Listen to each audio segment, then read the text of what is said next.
हिंद की है नारियां जलती चिंगारियां, समझे ना कोई हमें फूलों की क्यारियां, हम हिंद की है नारियां। ये संदेश ब्रजभूषण शरण तुम्हारे लिए है। बीएचयू में पढ़ने वाली आईटी की छात्रा के साथ सामूहिक बलात्कार होता है और बलात्कारी भाजपा के हैं। प्रधानमंत्री जी का संसदीय क्षेत्र है, प्रधानमंत्री जी खामोश बैठे हैं।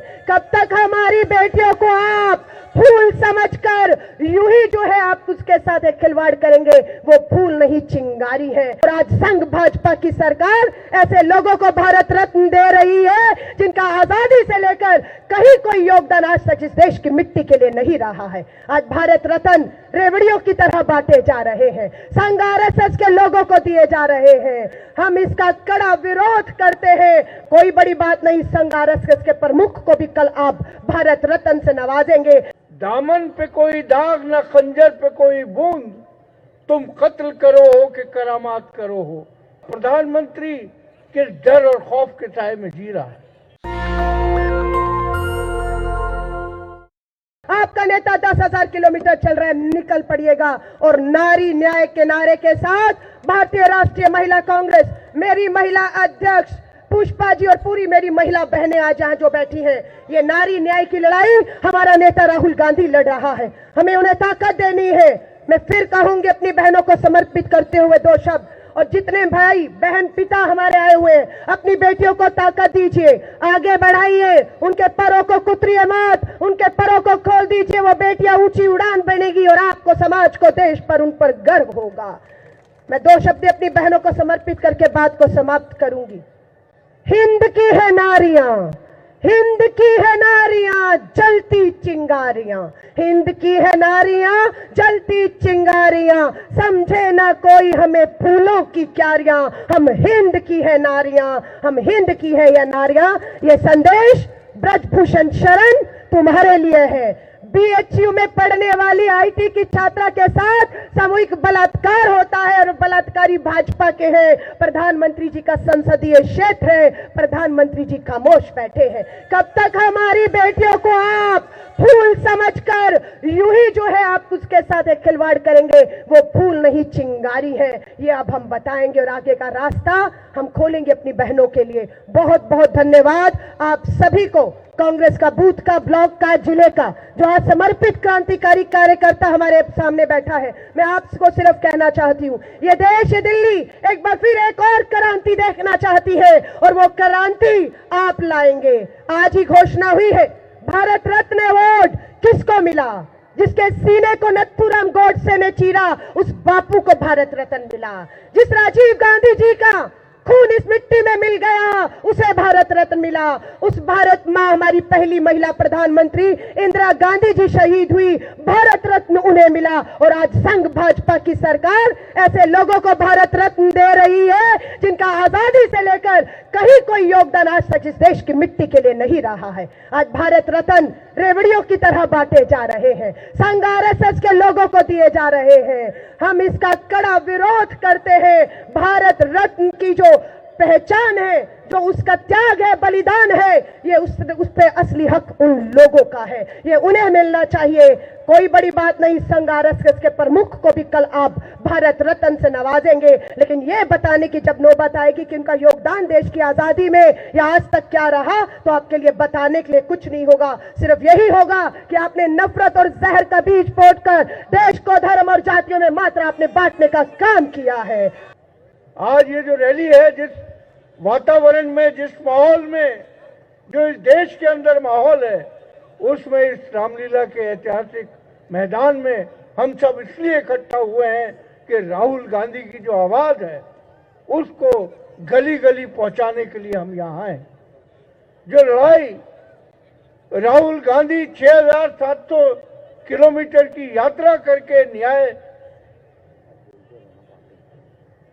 न्याय संकल्प यात्रा जो है वो इसीलिए निकल रही है कि इस देश के अंदर जिस तरीके से खौफ का, डर का वातावरण फैलाने की कोशिश की जा रही है, आज इस देश में जिस तरीके से धर्म, जाति के नाम पर, भाषा के नाम पर लोगों को बांटने की कोशिश हो रही है, इस सब के खिलाफ हम सब यहाँ इकट्ठा हुए हैं। आज मैं अरविंदर सिंह लवली जी को मुबारकबाद देता हूं कि उन्होंने जिस तरीके से प्रदेश कांग्रेस कमेटी के जो हमारे बहादुर सिपाही हैं उनमें एक नया हौसला, एक नया वलवला पैदा किया है। आज जब हम देखते हैं देश के चारों तरफ जिस तरीके से नफरत का एक माहौल, डर का एक माहौल, खौफ का एक माहौल फैलाया जा रहा है, आप देखें चाहे मणिपुर हो या बहुत सारे राज्य हों, जिस तरीके से देश में हिंसा तेजी के साथ फैल रही है। मैं एक शेर नरेंद्र मोदी जी पे कहना चाहता हूं कि दामन पे कोई दाग न खंजर पे कोई बूंद, दामन पे कोई दाग न खंजर पे कोई बूंद, तुम कत्ल करो हो कि करामात करो हो। ये सारा देश के अंदर हिंसा फैलाने के बाद, नफरत फैलाने के बाद जिस तरीके से लोगों को तोड़ने की कोशिश की जा रही है, ये इस बात को दर्शाती है कि देश का मुखिया, प्रधानमंत्री किस डर और खौफ के साए में जी रहा है। बहादुरी की बातें करना और अंदर का डर छुपाना, ये बात बार बार इसीलिए राहुल जी देश के कोने कोने में कह रहे हैं। कांग्रेस पार्टी जिसने इस देश से अंग्रेजों को भगाया, कांग्रेस पार्टी जिसका पूरा इतिहास कुर्बानियों से भरा है, कांग्रेस पार्टी जिसके नेताओं ने, जिसके क्रांतिकारी जो आजादी के मतवाले थे, उन्होंने फांसी के फंदे चूमे, हिंदुस्तान की सरजमीन लहूलुहान हुई, चाहे आजादी से पहले हो या आजादी के बाद। जिस तरीके का बलिदान इंदिरा गांधी ने, राजीव गांधी जी ने दिया इस देश को, मैं समझता हूं एक मिसाल है वो कि किस तरीके से बहादुरी के साथ इस देश के लिए उन्होंने अपनी कुर्बानी दी। और ये इतिहास चाहे आजादी से पहले का हो या बाद का हो, आज उसको याद करने की जरूरत है। और जो हिम्मत और हौसला आदरणीय राहुल जी हम तमाम लोगों को दे रहे हैं, हम सबको लड़ने की जरूरत है।